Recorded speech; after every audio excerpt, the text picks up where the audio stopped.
I went to court to fight for custody because I love my kids.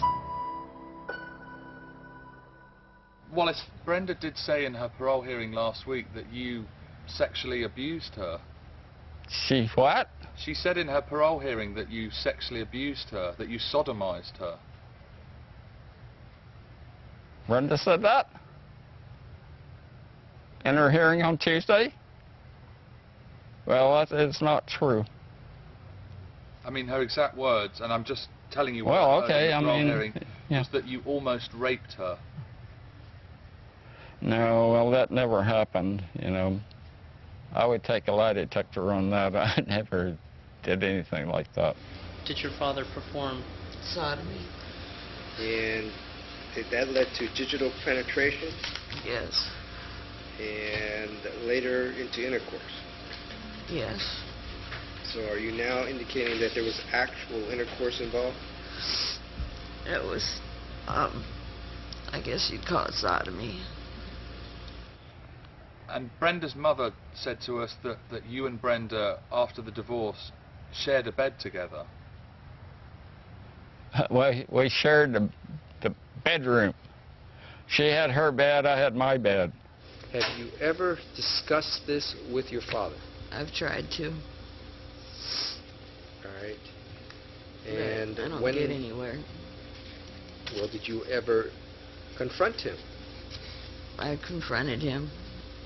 What did he say? He just doesn't want to talk about it.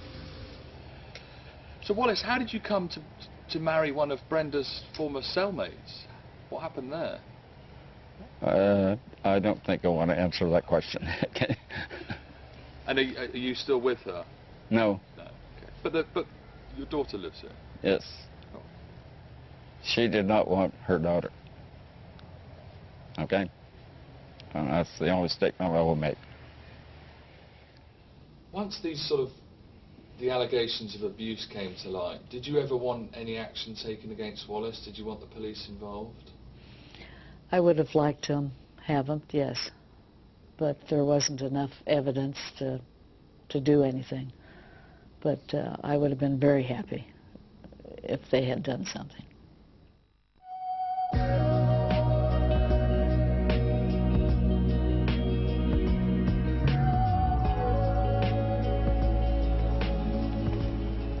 Brenda Spencer is granted parole. She wants to move back to the only place she has ever lived outside of prison, San Diego, and find a job as a forklift truck driver.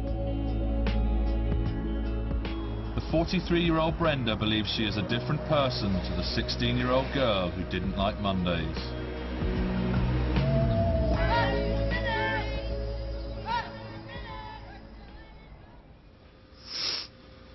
I realize that nothing I do and no amount of time will bring Mr. Ragg or Mr. Suker back.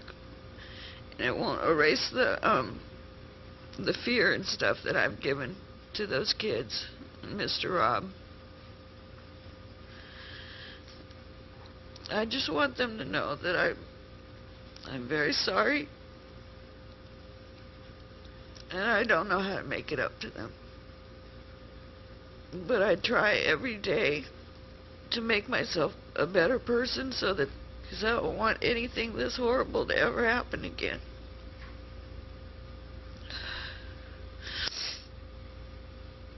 Do you think she should have got the death penalty? Sure. Yeah. It was a bad thing to do, you know. Goodness. But I think that's how I feel. Or be incarcerated forever, you know, that sort of thing. If she must live. But what a life.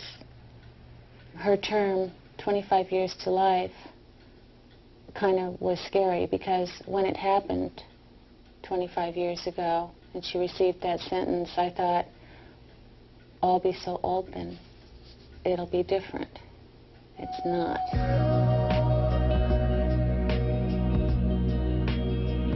It was expected that the parole board would take at least a couple of hours to consider Brenda Spencer's case. In the event, it took them only 15 minutes to come to a verdict.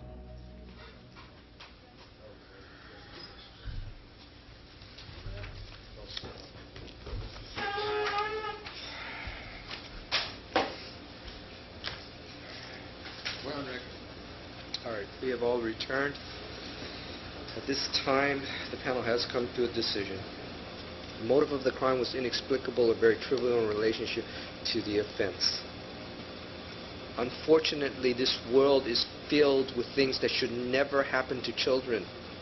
However, that does not allow them to perpetrate violence on others. I know how difficult it must be for you, Miss Spencer, to be able to come out here in front of all these people and talk about something that you have kept silent for so many years. I think Miss Spencer has made a breakthrough. I think it's important because one of the most dangerous things that we ever have to deal with is a crime that has no understanding whatsoever. She is attempting not to be that person that she was that many years ago. This is not a life without possibility of parole. She does have the right to be reviewed. It is not reasonable to expect that parole would be granted in the next 4 years. Good luck, Ms. Spencer. Thank you.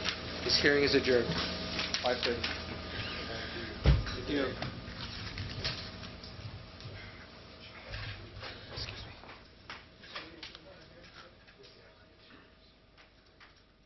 This is News 8 at 6:30. Parole board has decided Brenda Spencer should stay behind bars for at least 4 more years, in one of the most highly publicized crimes. So it will be 2009. I'm Bob Banfield reporting live. NBC 739. Do you ever feel at all responsible for what happened on that day in 1979? Somewhat.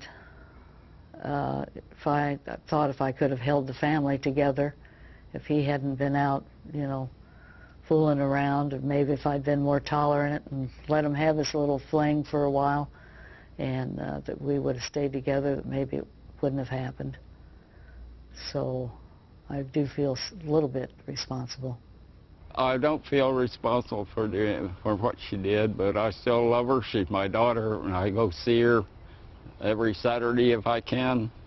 I feel that her father should be where she is and not her, for buying her the gun and what have you. I want to live long enough to see her out of there, and I'd just like to know that she's okay and can take care of herself when she does get out. So. But you can't explain why she did it. I have no idea. I can't explain why she did it. I don't know.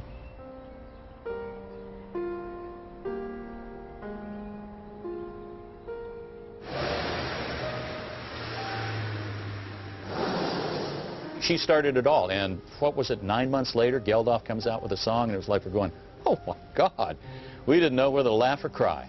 Oh, yeah, that was idiotic.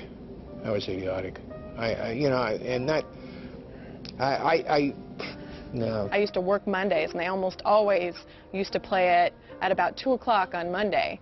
And that's kind of when my shift would start, and I'd get in there, and I'd be walking into work, and there that song would be. So, yeah. And I like that song. I think it's a pretty song.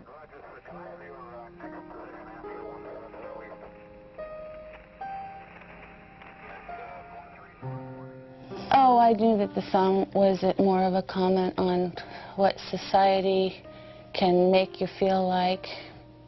But like I said before, anything that reminds me of that day, I really don't care to hear about.